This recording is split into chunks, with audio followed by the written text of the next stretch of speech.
بسم اللہ الرحمن الرحیم۔ اصول الشاشی کا 7واں باب ہے ما یدرک بہ حقائق الالفاظ، سبق نمبر 9 میں خوش آمدید۔ آج کے سبق کے اندر ہم یمین فور میں دلالت من قبل المتکلم کے بارے میں پڑھیں گے۔ عبارت دیکھ لیں۔ ومن هذا النوع يمين الفور مثاله إذا قال تغدى معي فقال والله لا أتغدى ينصرف ذلك إلى الغداء المدعو إليه حتى لو تغدى بعد ذلك في منزله معه ومع غيره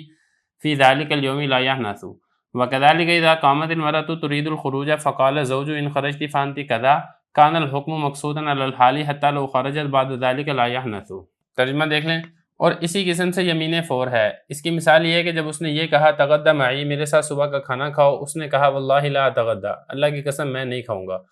تو یہ پھیرا جائے گا اس کھانے کی طرف جس کی طرف اس کو دعوت دی گئی ہے۔ یہاں تک کہ اگر اس نے صبح کا کھانا کھا لیا، اس کے بعد اس کے گھر میں اس کے ساتھ کھایا ہو یا اس کے علاوہ کے ساتھ کھایا ہو اسی دن کے اندر، تو حانث نہیں ہوگا۔ اور اسی طریقے سے جب عورت کھڑی ہوئی، وہ گھر سے نکلنا چاہ رہی تھی تو خاوند نے کہہ دیا اگر تو نکلی تو تو ایسے ہے،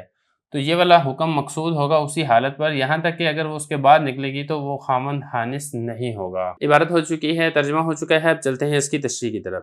چوتھا قرینہ ہم نے گزشتہ سبق کے اندر بڑی تفصیل سے پڑھ لیا ہے، دلالت من قبل المتکلم، یعنی متکلم کی جانب سے کوئی دلالت پائی جاتی ہے جس سے پتہ چلتا ہے کہ حقیقی معنی مراد نہیں ہے بلکہ مجازی معنی مراد ہے۔ تو حقیقی معنی کو ترک کرنے کی قبیل سے ایک اور مسئلہ لے کر آئے ہیں یمین فور کا۔ تو یمین فور آپ ذرا سمجھ لیں، یمین فور کسے کہتے ہیں؟ دیکھیں، یمین فور اس قسم کو کہا جاتا ہے کہ جس کے الفاظ تو عام ہوں لیکن متکلم کی حالت دیکھ کر اس کے بعض افراد کو مراد لے لیا جائے اور بعض افراد کو ترک کر دیا جائے۔ اس قسم کی جو یمین ہوتی ہے یا قسم ہوتی ہے اس میں حقیقی معنی چھوڑ کر مجازی معنی کو اختیار کیا جاتا ہے۔ آج کے سبق کے اندر یمین فور کی 2 مثالیں ذکر کی جائیں گی۔ دیکھیں، یمین فور کی جو پہلی مثال ہے اس میں یہ ہے کہ ایک آدمی دوسرے سے کہتا ہے تعال تغدی معی، یعنی میرے ساتھ آؤ اور میرے ساتھ صبح کا کھانا کھاؤ۔ اب وہ جواب کے اندر کیا کہتا ہے؟ واللہ لا اتغدی، اللہ کی قسم میں صبح کا کھانا نہیں کھاؤں گا۔ اب یہ جو قسم ہے اگر آپ اس کے الفاظ میں غور کریں گے تو الفاظ کے اندر عموم ہے، ہر قسم کے صبح کے کھانے کو شامل اور داخل ہے، چاہے وہ آج کا صبح کا کھانا ہو یا کل کا صبح کا کھانا ہو، اس آدمی کے ساتھ کھانا ہو یا اس آدمی کے علاوہ کے ساتھ کھانا ہو۔ لیکن یہ جو حقیقی معنی ہے، اس حقیقی معنی کو ترک کر کے اس کا مجازی معنی اختیار کیا جائے گا اور یہ قسم اس کھانے کی طرف لوٹائی جائے گی جس کھانے کی طرف اس کو دعوت دی گئی ہے۔ لہذا اگر اس نے کسی اور دن کے اندر کھانا کھا لیا، صبح کا کھانا کھا لیا، اسی کے ساتھ کھایا یا کسی اور کے ساتھ کھایا، یا پھر اسی کے ساتھ اسی دن کھانا کھا لیا لیکن اس کھانے کو نہیں کھایا جس کھانے کی طرف اس کو دعوت دی ہے، مثال کے طور پہ دوسرے کمرے میں جا کر کھانا کھا لیا، چاہے اس کے ساتھ کھایا ہو چاہے کسی اور کے ساتھ کھایا ہو، تو پھر اس صورت کے اندر یہ حانث نہیں ہوگا، کیونکہ اگر آپ حقیقی معنی دیکھتے ہیں تو حقیقی معنی کے اندر تو عموم ہے، قسم کھانے والا جب بھی صبح کا کھانا کھائے اس کو حانث ہو جانا چاہیے، لیکن یہ جو عمومی والا معنی ہے یہ متکلم کی جانب سے دلالت پائی جانے کی وجہ سے اس حقیقی معنی کو ترک کر دیا گیا ہے۔ ظاہر ہے کہ جب صبح کا کھانا تیار ہے، ناشتہ اس نے منگوایا ہے، نان چنے اس نے منگوائے ہیں، نہاری اس نے منگوائی ہے، اب وہ کہتا ہے کہ آؤ میرے ساتھ ناشتہ کر لو، تو اب یہ اسی ناشتے کی بات ہوگی جو اس نے اس کے لیے تیار کیا ہے، اور اس سے وہ والا ناشتہ مراد، اور وہ جو آگے سے کہتا ہے کہ میں ناشتہ نہیں کروں گا تو وہ بھی اسی ناشتے کے بارے میں کہہ رہا ہے کہ جو ناشتہ اس کے لیے منگوایا گیا ہے۔ تو لہذا جو عموم تھا الفاظ کے اندر، اس عموم کو اس متکلم کی جو حالت ہے جو دلالت کر رہی ہے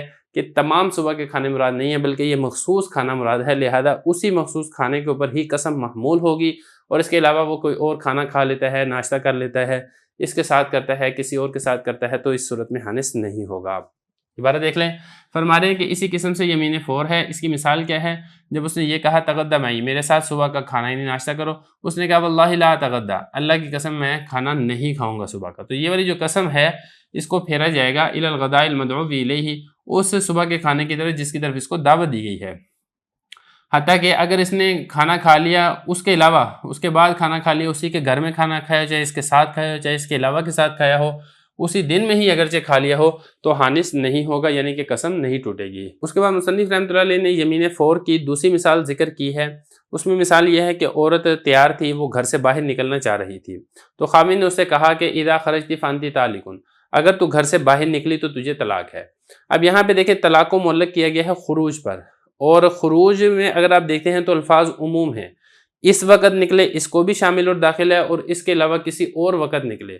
تب بھی اس کو داخل اور شامل ہے، لیکن متکلم کی جو حالت ہے اس حالت کو دیکھ کر یہ جو اس کا عمومی معنی ہے خروج کا یہ نہیں لیا جائے گا جو اس کا حقیقی معنی ہے، بلکہ مجازی معنی مراد لیا جائے گا، اور مجازی معنی کیا ہے؟ فی الحال خروج مراد ہے۔ اگر تو وہ عورت اسی وقت نکلے گی تو پھر وہ طلاق واقع ہو جائے گی کیونکہ شرط پائے گی، اور اگر وہ اسی وقت نہیں نکلتی ہے تو پھر اس کے بعد اگر کسی وقت نکل جاتی ہے تو پھر یہ طلاق واقع نہیں ہوگی۔ اسی طریقے سے اگر اس نے قسم کھائی تھی کہ یہ اپنے اوپر کوئی چیز لازم کر لی تھی کہ اگر تو باہر نکلی تو میرے اوپر یہ والی چیز لازم ہے، تو پھر وہ بھی اسی وقت لازم ہوگی اگر وہ اسی وقت باہر نکلے گی۔ اگر کسی اور وقت باہر نکلتی ہے تو پھر وہ خامن حانس نہیں ہوگا۔ دیکھیں یہ بتا رہے ہیں وقت اسی طریقے سے اگر عورت کھڑی ہوئی وہ باہر نکلنا چاہ رہی تھی تو خامن نے کہہ دیا خرجتی فانتی کذا، اگر تو نکلی تو ایسے ہے، مطلب تجھے طلاق ہے۔ کان الحکم، تو یہ والا جو حکم ہے اس سے مقصود فی الحال نکلنے کے اوپر ہوگا، یہاں تک کہ اگر وہ اس کے بعد نکلتی ہے تو خامن حانس نہیں ہوگا۔